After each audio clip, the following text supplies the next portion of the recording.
Assalamualaikum warahmatullahi wabarakatuh. Waalaikumsalam warahmatullahi wabarakatuh. Alhamdulillah ala ma hadana wa ala ma aulana wa ala ma manna bihi alaina wa ala al-mu'minina wal mu'minat fi kulli zaman wa fi kulli makan wa fi jami'il awalim kulliha.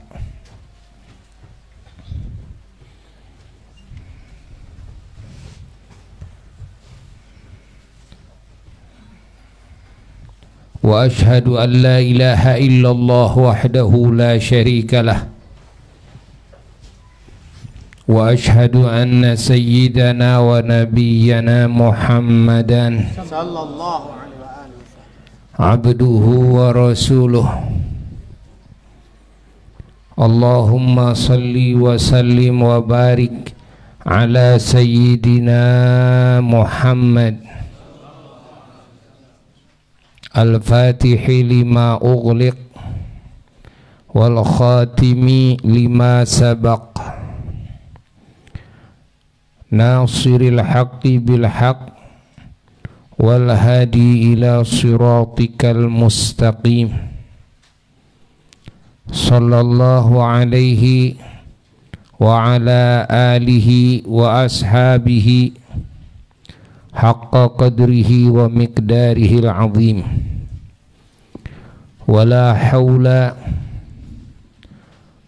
wala quwwata illa billahil aliyyil azim. Amma ba'du fa ya ibadallah, usikum wa nafsi al-mudnibah bitaqwallah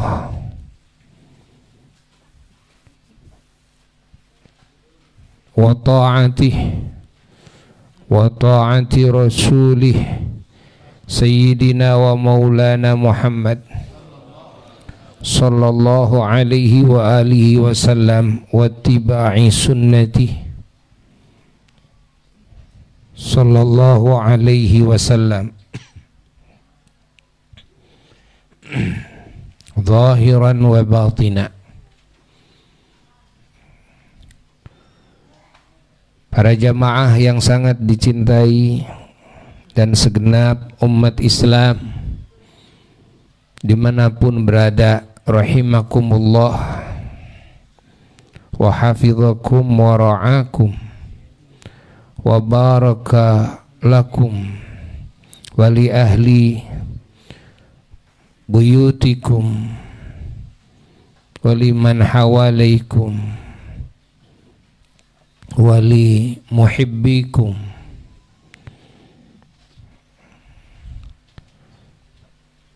Para jamaah sekalian dan segenap umat Islam yang Al-Fakir cintai, yang Al-Fakir muliakan,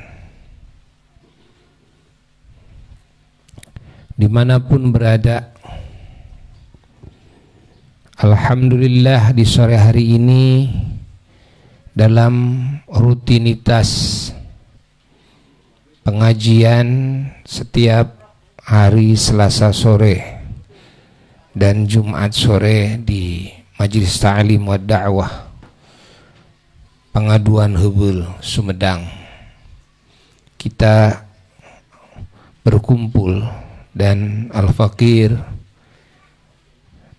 di hari Selasa ini alhamdulillah bersyukur kepada Allah bisa bermuwajahah kembali dengan para jamaah.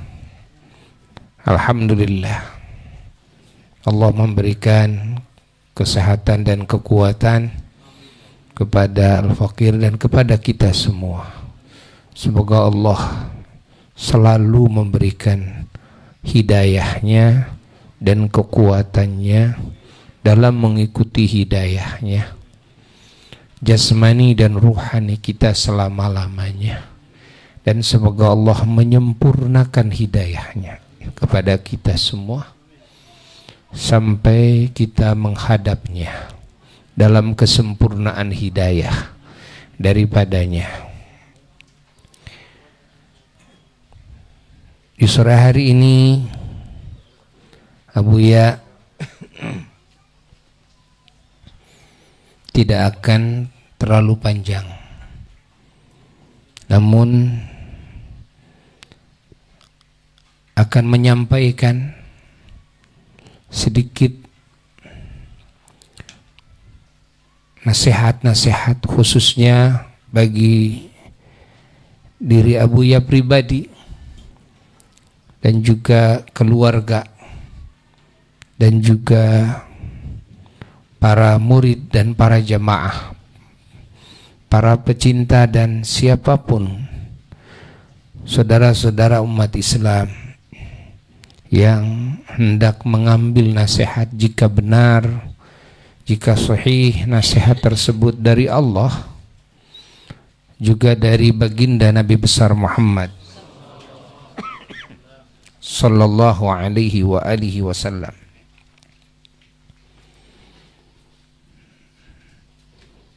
Di mana kita semuanya umat Islam di muka bumi ini terus bertambah jumlahnya, wabil khusus di Indonesia, bahwa Indonesia adalah negara yang umat Islamnya mayoritas. Kita bersyukur kepada Allah dengan banyaknya jumlah orang-orang yang beriman, banyaknya jumlah hamba-hamba Allah yang taat kepada Allah, yang mencintai Allah dan Rasulnya sallallahu alaihi wasallam, yang mencintai para kekasih Allah, yang mencintai semua syiar-syiar Allah, yang mencintai kebenaran dan petunjuk yang datang dari Allah, yang mencintai ajaran Allah dan ajaran baginda Nabi besar Muhammad sallallahu alaihi wasallam, yang mana ajaran baginda Nabi pada hakikatnya adalah ajaran Allah. Karena antara Allah dan antara Rasulullah sallallahu alaihi wasallam di dalam ajarannya tidak ada dua versi. Tidak ada dua versi. Tidak ada versi Allah, versi Rasul, tidak ada. Apa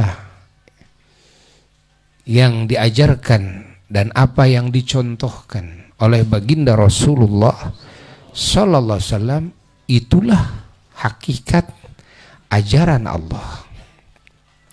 Jadi kalau kita ingin tahu ajaran Allah yang sesungguhnya, kita tinggal mengetahui dengan sejelas-jelasnya kepada kehidupan baginda Rasulullah sallallahu alaihi wasallam.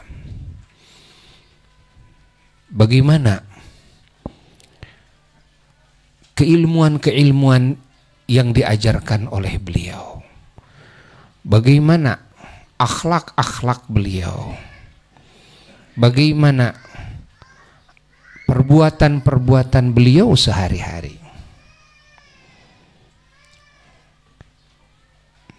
bagaimana gerak-gerik beliau, bagaimana wirid-wirid beliau. Kita harus mengetahuinya jika ingin mengenal hakikat makna-makna wahyu Allah. Semua manusia tidak akan bisa mengetahui kebenaran yang datang dari Allah hanya melalui Al-Quran saja. Tidak akan mampu. Tidak akan mampu mewujudkan dalam kehidupannya ajaran Al-Quran tersebut. Logikanya bahwa Allah Subhanahu wa ta'ala tidak menurunkan hidayah kepada manusia dan bangsa jin di muka bumi ini secara langsung, semua diberi wahyu oleh Allah. Tidak. Atau hanya melalui suhuf, melalui tulisan, tidak. Tapi semua manusia di setiap masa, bangsa jin di setiap masa, dari zaman Nabi Adam alaihissalatu wassalam sampai masa kerasulan baginda Nabi besar Muhammad sallallahu alaihi wasallam sampai hari kiamat, Allah Subhanahu wa ta'ala mengutus utusan-utusan.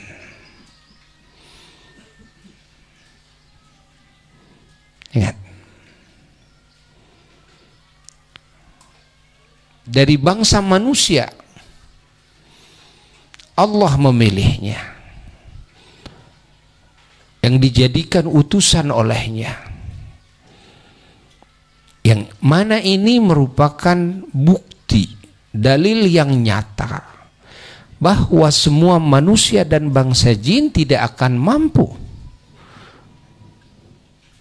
mengenal, apalagi mempraktekkan ajaran Allah hanya melalui wahyu Allah semata, tanpa ada sosok figur yang sejenis dengan manusia, yaitu jenis manusia.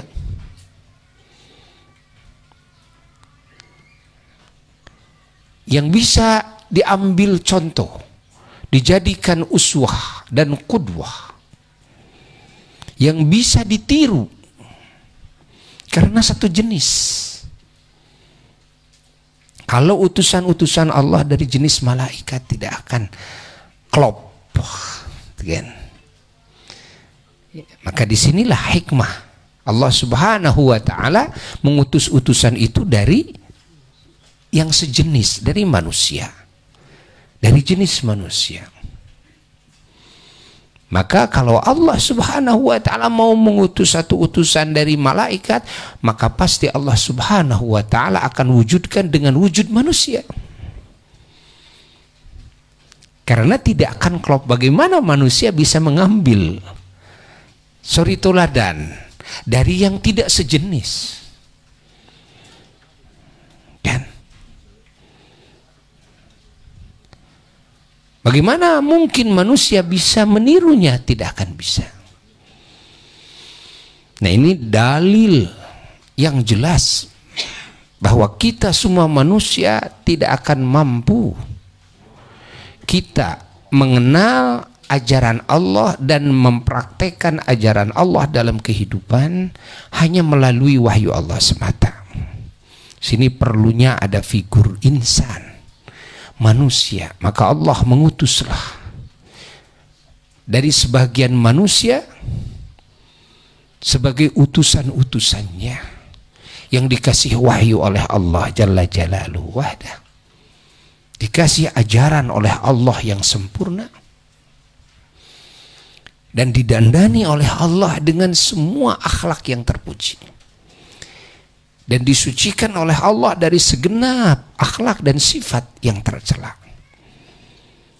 Masya Allah, dijaga oleh Allah dari melakukan kesalahan-kesalahan, dari melakukan dosa, dari melakukan pelanggaran. Allah sendiri yang langsung menjaganya, dan Allah kasih kecerdasan yang luar biasa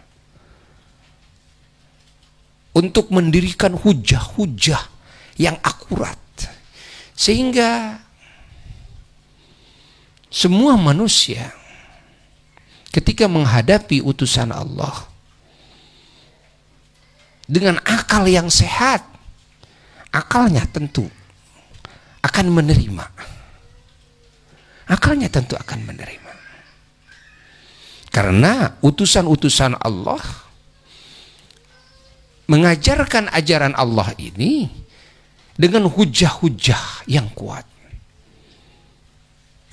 Baik hujah-hujah yang nakliyah, yakni wahyu Allah itu sendiri, maupun hujah-hujah yang akliyah, yaitu hujah-hujah yang lahir dari pemikiran akal yang cemerlang. Ditambah lagi dengan hujah apa? Hujah mu'jizat. Mu'jizat ini hujah.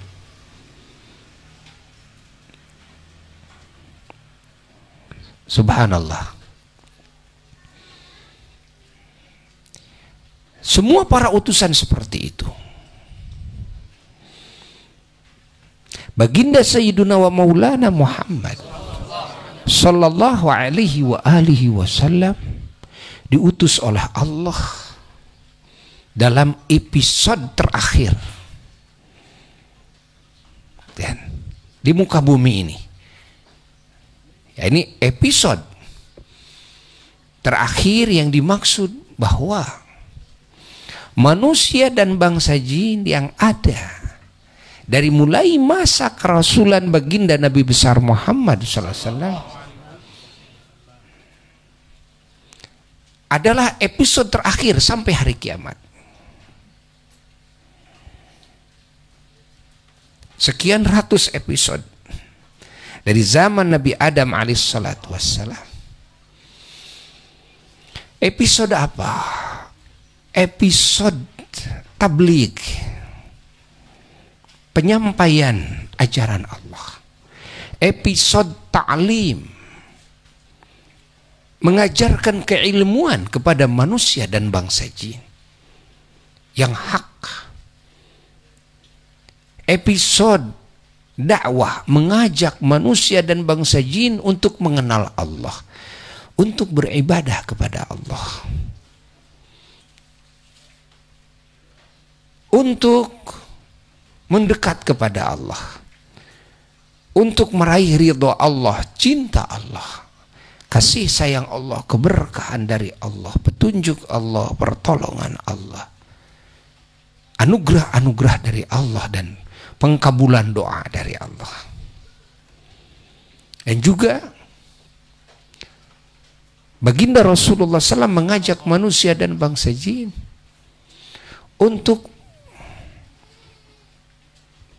supaya semuanya bisa bergaul dengan Allah dengan akhlak yang terpuji, dan supaya semua manusia bisa bergaul dengan sesama manusia dan bergaul dengan sesama ciptaan Allah yang lain dengan akhlak yang terpuji, dengan akhlak yang mulia, dan supaya manusia bisa berbuat kebaikan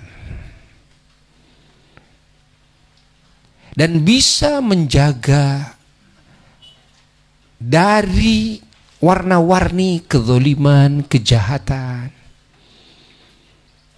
ketidakadilan, perampasan-perampasan, penjajahan-penjajahan, kejelekan-kejelekan, hatta kejelekan hati seperti suudzon, seperti hasud, dengki dan sebagainya kepada sesama.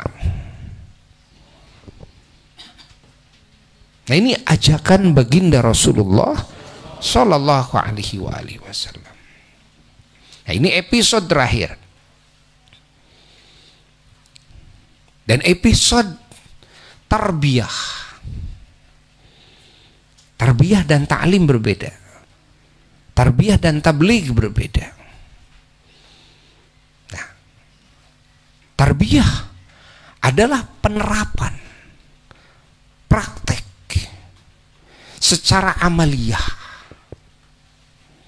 menerapkan ajaran keilmuan yang agung tersebut diterapkan dalam setiap diri manusia, sehingga ajaran Allah ini menjadi keyakinan yang mengakar. Ajaran Allah ini menjadi sifat dan akhlak yang bersemayam pada jiwa manusia. Ajaran Allah ini menjadi niat-niat yang agung, yang suci. Ajaran Allah ini menjadi perbuatan-perbuatan yang baik. Ajaran Allah ini menjadi ucapan-ucapan yang baik, yang mulia. Masya Allah. Ini perlu tarbiyah, digembleng langsung oleh sang maha guru tertinggi di muka bumi ini dan di alam semesta. Nggak ada maha guru tertinggi di alam semesta terkecuali baginda Rasulullah Sallallahu alaihi wasallam. Episode beliau yang terakhir adalah episode tazkiyah, episode mensucikan jiwa. Masya Allah, dari segala kotoran-kotorannya, dari segala najis-najisnya. Masya Allah, lahirlah dalam tarbiyah beliau, dalam ta'lim, tabligh, dakwah, tazkiyah beliau Sallallahu alaihi wasallam, lahir ratusan ribu manusia, dari mulai ahlul baitnya sampai para sahabatnya, baik itu orang Mekah, Madinah, atau orang Saudi Arabia, ya, kalau saat itu Hijaz, atau juga orang-orang yang datang dari berbagai negara Arab, dan juga orang-orang yang datang dari luar Arab. Masya Allah, mereka menjadi manusia-manusia terpuji, manusia-manusia yang penuh dadanya dengan pengetahuan yang suci. Mereka menjadi manusia-manusia yang perbuatannya semuanya saleh, ucapannya semuanya baik, niatnya semuanya suci dan agung, gerak-geriknya mulia. Subhanallah. Merekalah para sahabat dan ahlul baitnya Rasulullah SAW.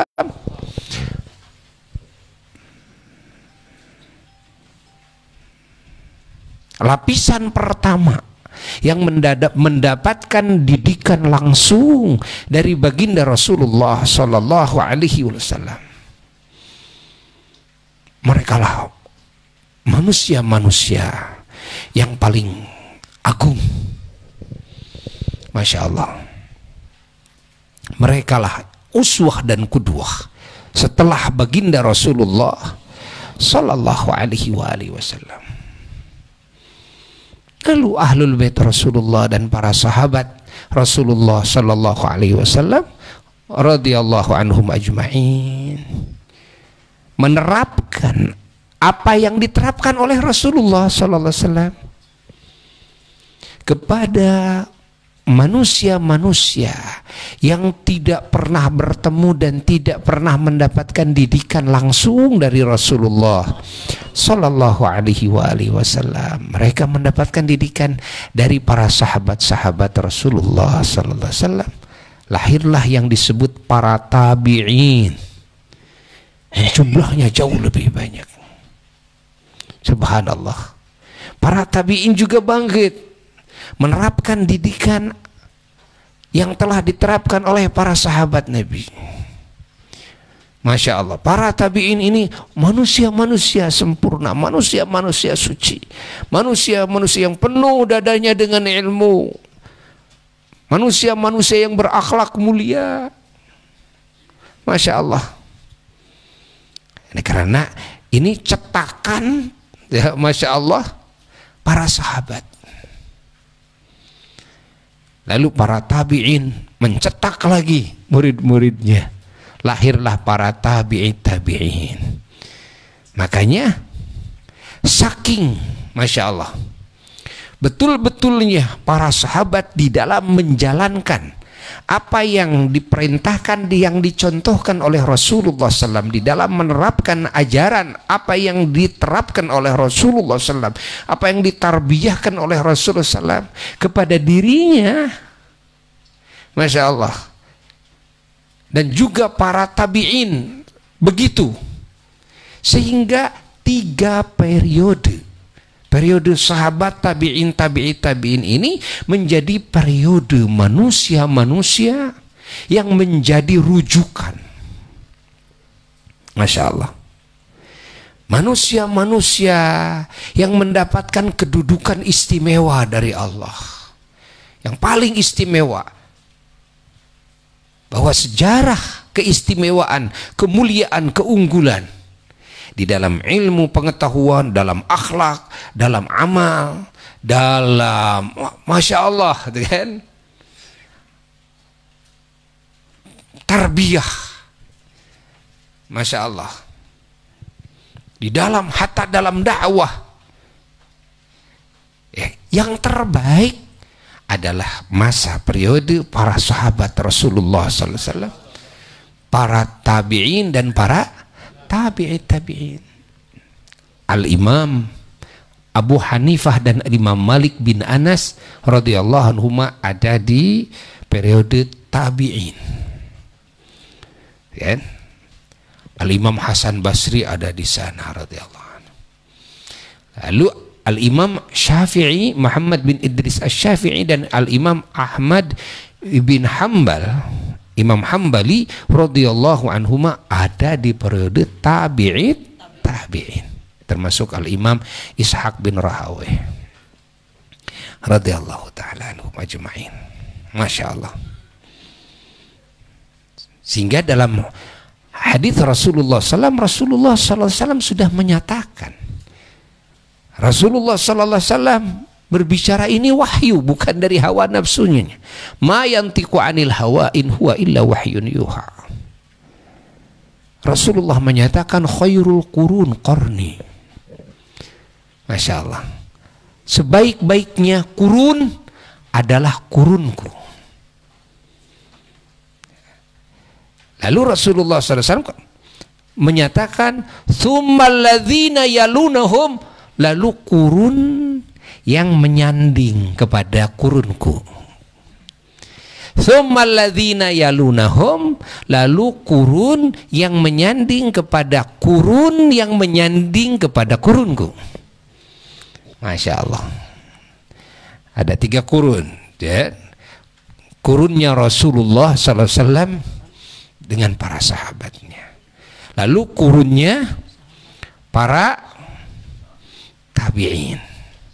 Lalu kurunnya para tabi'in. Ini kurun ini ya, sudah dinyatakan oleh Rasulullah SAW, saking Masya Allah. Bukan hanya saking dekatnya dengan masa kenabian, bukan. Itu juga sebagai poin tambahan. Tapi karena kesungguhannya para sahabat, para tabi'in dan tabi'in di dalam menjalankan tugas-tugas suci dari Rasulullah sallallahu alaihi wasallam. Masya Allah. Sehingga kegigihannya mereka dalam ta'lim, mengajar, mendidik, dakwah dan tabligh, amar ma'ruf nahi munkar, dalam memberikan nasihat, dalam mentarbiyah umat, mentazkiyah umat. Nah, sehingga lahirlah khairul qurun, sebaik-baiknya kurun. Masya Allah. Fahami oleh kita semuanya. Allah. Nah, lalu umat Islam semakin banyak. Semakin banyak, semakin banyak, semakin banyak. Para ulama dari masa itu sampai masa para wali songo, Masya Allah, ya, sampai masa para wali songo,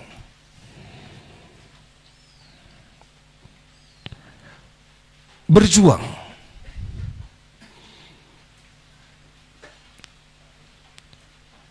memperjuangkan apa yang diperjuangkan oleh leluhurnya yang mulia, oleh baginda Rasulullah Sallallahu Alaihi Wasallam. Yakni mendidik umat dengan keilmuan yang agung, mentarbiah umat kan dengan akhlak yang mulia, dengan amal soleh, kalimat thayyibah, Masya Allah. Maka lahirlah di muka bumi banyak para wali-wali Allah, para ulama-ulama Allah, termasuk di Indonesia. Dengan masuknya para wali songo, banyak yang memeluk Islam, banyak yang menjadi para wali-wali Allah. Pribumi, dan orang pribumi ini banyak yang menjadi wali-wali Allah, banyak yang menjadi ulama-ulama Allah, manusia-manusia sempurna. Masya Allah.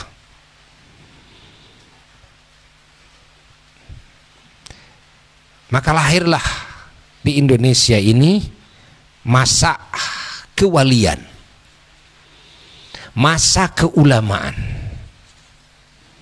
Masya Allah, yang sangat luar biasa. Masa keimanan, keislaman, dari Sabang sampai Merauke. Ini berkat, hakikatnya karunia Allah bagi bangsa Indonesia ini. Wasilahnya adalah kegigihannya para ulama-ulama Allah, para wali-wali Allah di dalam menjalankan tugas-tugas mulianya, tugas-tugas sucinya. Insya Allah ini harus dikasih tanda, ya, karena Islam tidak menyebar luas begitu saja, tidak. Apalagi belum ada media sosial. Iman Islam hidayah ini menyebar luas karena ada yang menyebarkan.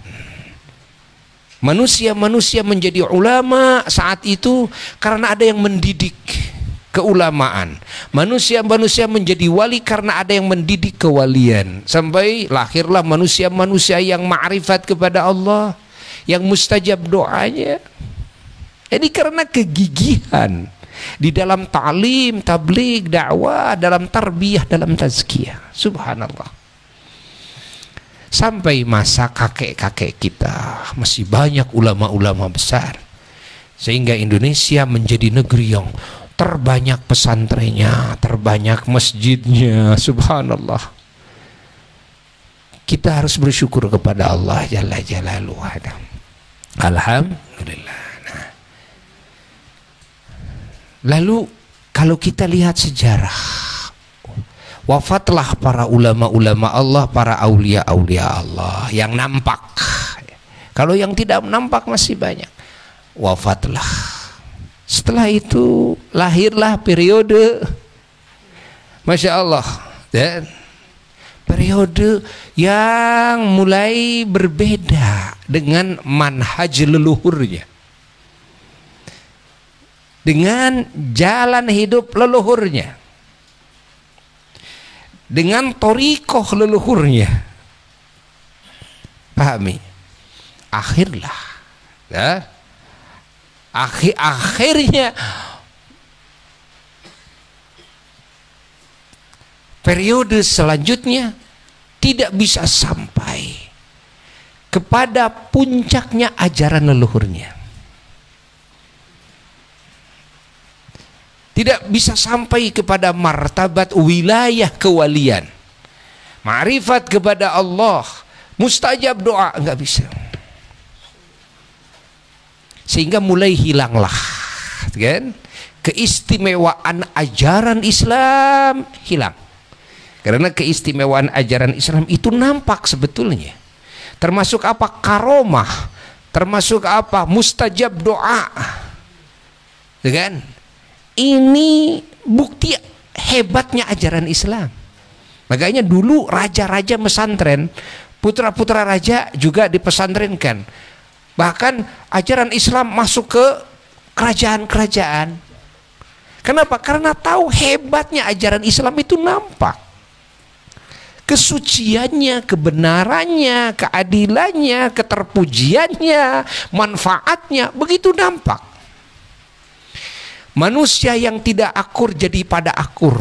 Manusia yang tadinya berperang jadi berhenti, jadi saling menyayangi, saling mencintai. Kan? Banyaknya kemiskinan di mana-mana selesai dengan ajaran Islam. Kenapa? Karena ajaran Islam ada ajaran harus membantu kepada sesama yang tidak mampu. Harus memberi makan kepada fakir miskin. Kan? Di samping dari zakat fitrah, dari zakat dagang, zakat mal, itu kan. Kalau zakat fitrah waktunya kan sama, tapi kalau zakat dagang kan waktunya tidak sama. Dan disiplin umat Islam ini, siapa yang punya kewajiban itu kan zakat, kapan saja dia keluarkan. Lihat orang-orang miskin di sekitarnya yang lebih dekat, dari mulai keluarganya, tetangganya, mulai terselesaikan. Ya, pengentasan kemiskinan dengan zakat. Lalu pengentasan kemiskinan dengan sodakoh-sodakoh yang sunnah, dengan infak-infak, dengan hadiah-hadiah. Subhanallah. Ini ajaran yang menjadi solusi bagi suatu negara, yang menjadi solusi sehingga tidak ada yang kelaparan. Kenapa? Karena yang punyanya membantu orang-orang yang tidak mampu dengan insaf. Tidak diperintah oleh Pak RT, tidak oleh Pak RW, tidak oleh raja, lah, tidak. Semua muslim merasa diperintah oleh Allah Rabbul Alamin. Dan semua muslim hanya mencari ridho Allah, tidak ingin dipuji, tidak ingin dibalas lagi. Masya Allah, la nuridu minkum jazaan wala syukura, hatta jazakumullah ahsanal jaza juga tidak dibutuhkan. Pendidikan yang ikhlas oleh para raja itu ditelaah ajaran Islam ini. Ternyata ini ajaran baru yang datang dengan ke Indonesia ini, yang inilah yang bisa menjadi solusi bagi segala permasalahan di negeri ini. Jelas bahwa ajaran Islam adalah solusi. Nah, namun ketika para ulama-ulama, para aulia-aulia banyak yang wafat, murabbi banyak yang wafat, sementara umat Islam semakin banyak jumlahnya. Nah, di sini umat Islam banyak yang tidak mendapatkan tarbiyah, banyak yang tidak mendapatkan taklim. Dari sisi keilmuannya saja banyak yang tidak dapat. Ada yang dapat sisi keilmuan melalui internet, melalui buku-buku, tapi tidak mendapatkan tarbiyah, sehingga tidak bisa menerapkan dalam hidupnya bagaimana akhlak yang terpuji itu. Hanya tahu dalam keterangan. Saya baca di internet tentang akhlakul karimah, akhlak Nabi, saya tahu, tapi prakteknya dalam diri saya bagaimana? Nggak bisa. Harus ada murabbi, harus ada yang mentarbiyah, menggembleng akhlak. Nah, ini kekurangan murabbi, ya, kekurangan mursyid. Dan akhirnya muncul mursyid-mursyid yang sesungguhnya dari sisi keilmuan saja tidak pantas menjadi mursyid, apalagi dari sisi murabbi. Karena mursyid itu yang kamil, yang sempurna dari sisi keilmuan dan dari sisi amaliyahnya dan al-akhlaknya, al-akhlakul karimah. Mursyid itu adalah al-arif billah, yang ma'rifat kepada Allah, al-wasil, yang sampai kepada Allah Jalla Jalaluhu wahda. Zaman sekarang kita mursyid yang memberi talqin zikir, gitu kan? Akhirnya adalah tingkatan yang sebetulnya masih jauh daripada maqam kemursyiden, maqam kemurabbian. Inilah akhirnya tidak mungkin yang tidak sempurna melahirkan yang sempurna. Karena kalau mau melahirkan periode umat yang sempurna, harus mursyid-mursyid, murabbi-murabbi yang sempurna. Pahami oleh kita semua. Hayati. Nah, lahirlah permasalahan-permasalahan khususnya di Indonesia ini. Ya kan? Lahirnya permasalahan dari mana? Justru dari kurangnya keilmuan. Ya, ini dari kebodohan. Lahirnya permasalahan dari mana? Ilmunya sudah penuh, tapi dari kecacatan di dalam akhlak. Ilmunya sudah penuh dan bisa saja lewat buku dan sebagainya membahas hebat, tapi ketika cacat akhlaknya ini akan jadi masalah. Di keluarganya, di masyarakatnya, di negerinya. Ini kan jadi masalah. Kan? Ini kalau membimbing umat tidak akan bisa sempurna umat ini, nggak akan bisa, karena umat itu dididik tidak bisa hanya melalui ceramah saja. Umat itu harus melihat, mendapatkan tarbiyah langsung dari sang guru, dan pahami oleh kita semuanya. Nah, maka tidak heran di masa kita lahir lagi permusuhan-permusuhan, mulai hilang dari dada sesama muslim rasa sayang kepada sesamanya, rasa cinta kepada sesamanya. Mulai hilang dari dada manusia rasa sayang, ingat, kepada sesama ciptaan Allah. Dan mulai hilang. Mulai tumbuh dalam hatinya apa? Suudzon, buruk sangka. Kerjaannya siang malam apa? Selalu menelaah kekurangan yang lain. Kekurangan yang lain, dosa-dosa yang lain, kesalahan yang lain, selalu kerjaannya begitu. Akhirnya punya HP bagus, HP-nya digunakan untuk menghabiskan umurnya, dipakai apa? Ingin menelaah kekurangan yang lain. Ya kan? Nonton kekurangan yang lain. Ya. Innalillahi wa inna ilaihi raji'un. Semakin kotor jiwanya, semakin kotor hatinya, semakin kotor, bukan semakin bagus. Tidak akan selesai permasalahan ini dengan cara seperti itu, nggak akan selesai. Selesainya itu harus dengan pendidikan tarbiyah, kan? Dari seorang murabbi mursyid, pertama-tama mengenal Allah, mengenal Allah.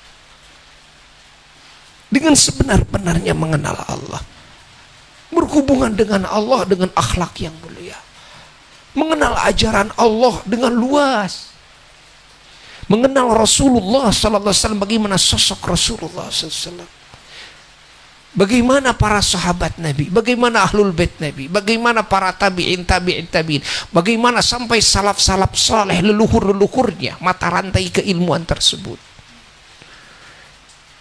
yang akan dijadikan uswah dan qudwah, suri toladan. Figur, ini figur kami. Figur kami bukan si A dan si B. Figur kami, guru-guru kami, leluhur-leluhur kami yang mulia. Figur-figur kami, kan? Sampai Rasulullah sallallahu alaihi wasallam, itulah figur-figur kami. Para anbiya mursalin alaihimus salatu wassalam, figur-figur kami. Lalu, kan? Dengan apa? Membangun al-akhlakul karimah dalam berhubungan dengan sesama manusia, berhubungan dengan sesama makhluk Allah. Selalu berbuat baik kepada mereka, dan menutup keingintahuan, ingat, kepada kekurangan yang lain. Diam dari menceritakan kekurangan yang lain. Insyaallah. Allah.